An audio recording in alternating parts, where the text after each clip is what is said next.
Bonjour, bonsoir, bienvenue sur www.tchangou.com, la web TV, la culture de l'excellence. Vous avez tout à fait constaté que le décor est planté derrière moi. Eh bien, tout va se jouer ici. C'est donc le conclave de l'opposition congolaise à Bruxelles. Mais ça se passe plus précisément à Genval. Nous sommes en périphérie de Bruxelles, à au moins 30 km de la ville de Bruxelles, capitale de l'Europe, capitale de la Belgique, bien entendu. Eh bien, donc tout va se jouer ici au Château du Lac.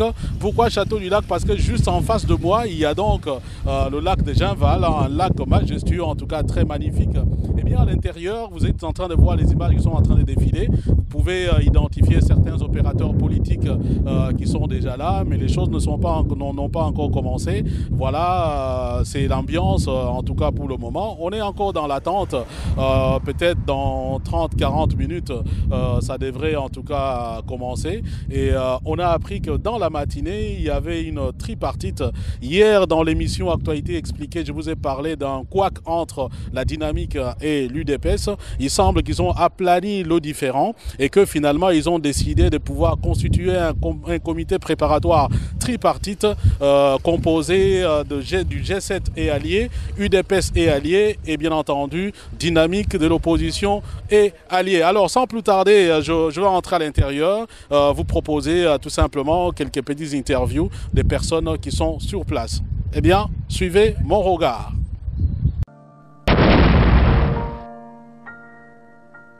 Voilà, je suis avec M. Franck Diongo, qui est donc le premier vice-président chargé des questions politiques de l'alternance pour la République. Alors, vous faites partie des gens qui sont à Bruxelles dans le cadre de ce conclave.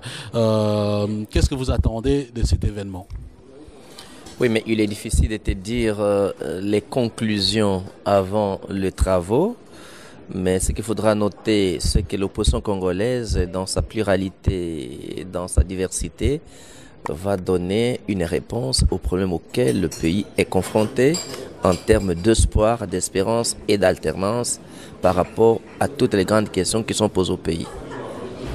Mais il n'est un secret pour personne que l'alternance soutient la candidature de Moïse Katumbi. Ici, pour l'UDPS, Etienne Tshisekedi est candidat naturel. Est-ce que vous allez évoquer justement cette petite divergence entre vous en termes de candidats présidents? Non, on ne va pas évoquer les questions des candidats présidents dans cette réunion. Nous sommes venus pour résoudre les problèmes urgents et gardez votre mal à patience. Il n'est pas question de présenter un candidat président ici. Et le président Tshisekedi est le monument du pays. Il nous a invités et dans la sagesse. Nous sommes obligés de répondre et nous sommes montrés de travailler. D'ailleurs, il faut saluer que la première fois, l'UDPS a fait preuve de beaucoup d'humilité parce que même l'ordre du jour, on va trouver ensemble. Nous sommes vraiment très à l'aise. Le début des travaux et ça aboutira bien. Et le président Tshisekedi reste le monument, le Mandela congolais. Chacun congolais doit beaucoup de respect. C'est pour cette raison que nous avons répondu à son appel et chaque plateforme, chaque leader qui est ici politique a reçu une invitation personnelle et nominative au nom de l'organisation qui le représente.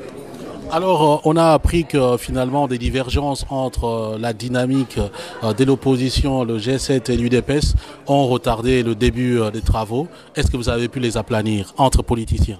Non, mais il faut dire, c'est-à-dire que il faut dire, c'est entre nous tous, c'est-à-dire que AR, Dynamique, G7, le Front du Peuple, on est en train d'aplanir nos divergences et nous n'allons pas humilier la République.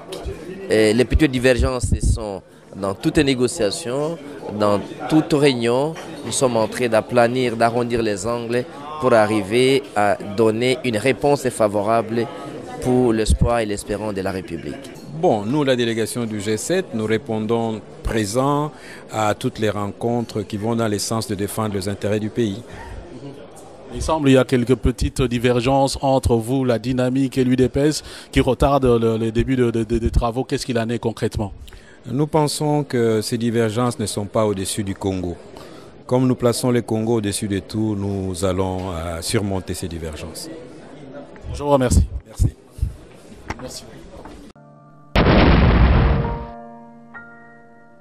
Sa pluralité dans sa diversité va donner une réponse aux problèmes auxquels le pays est confronté en termes d'espoir, d'espérance et d'alternance par rapport à toutes les grandes questions qui sont posées au pays. Mais il n'est un secret pour personne que l'alternance soutient la candidature de Moïse Katumbi. Ici, pour l'UDPS, Etienne Tshisekedi est candidat naturel. Est-ce que vous allez évoquer justement cette petite divergence entre vous en termes de candidats présidents? Non, on ne va pas évoquer les questions des candidats présidents dans cette réunion. Nous sommes venus pour résoudre les problèmes urgents et gardez votre mal à patience. Il n'est pas question de présenter un candidat président ici. Le président Tshisekedi est le monument du pays.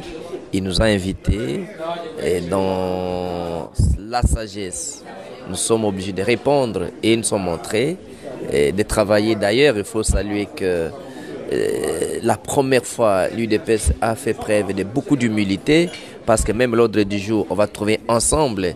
Nous sommes vraiment très à l'aise. Le début des travaux et ça aboutira bien.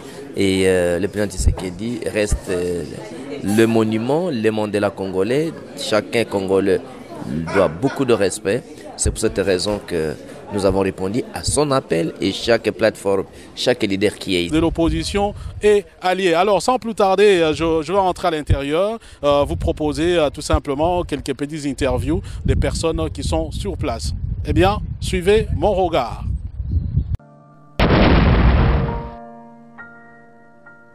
Voilà, je suis avec M. Franck Diongo, qui est donc le premier vice-président chargé des questions politiques de l'alternance pour la République. Alors, vous faites partie des gens qui sont à Bruxelles dans le cadre de ce conclave. Qu'est-ce que vous attendez de cet événement?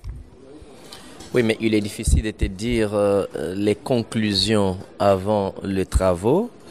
Mais ce qu'il faudra noter, c'est que l'opposition congolaise est en train de défiler. Vous pouvez identifier certains opérateurs politiques qui sont déjà là, mais les choses n'ont pas encore commencé. Voilà, c'est l'ambiance, en tout cas pour le moment. On est encore dans l'attente. Peut-être dans 30-40 minutes, ça devrait en tout cas commencer. Et on a appris que dans la matinée, il y avait une tripartite. Hier, dans l'émission Actualité expliquée, je vous ai parlé d'un couac entre la dynamique et l'UDPS. Il semble qu'ils ont aplani le différend et que finalement ils ont décidé de pouvoir constituer un comité préparatoire tripartite composé du G7 et alliés, UDPS et alliés et bien entendu dynamique. Bonjour, bonsoir, bienvenue sur www.tchangu.com, la web TV, la culture de l'excellence. Vous avez tout à fait constaté que le décor est planté derrière moi. Eh bien, tout va se jouer ici. C'est donc le conclave de l'opposition congolaise à Bruxelles. Mais ça se passe plus précisément à Genval. Nous sommes en périphérie de Bruxelles, à au moins 30 km de la ville de Bruxelles, capitale de l'Europe, capitale de la Belgique, bien entendu. Eh bien, donc tout va se jouer ici au château du Lac. Pourquoi château du Lac? Parce que juste en face de moi, il y a donc le lac de Genval, un lac majestueux, en tout cas très magnifique.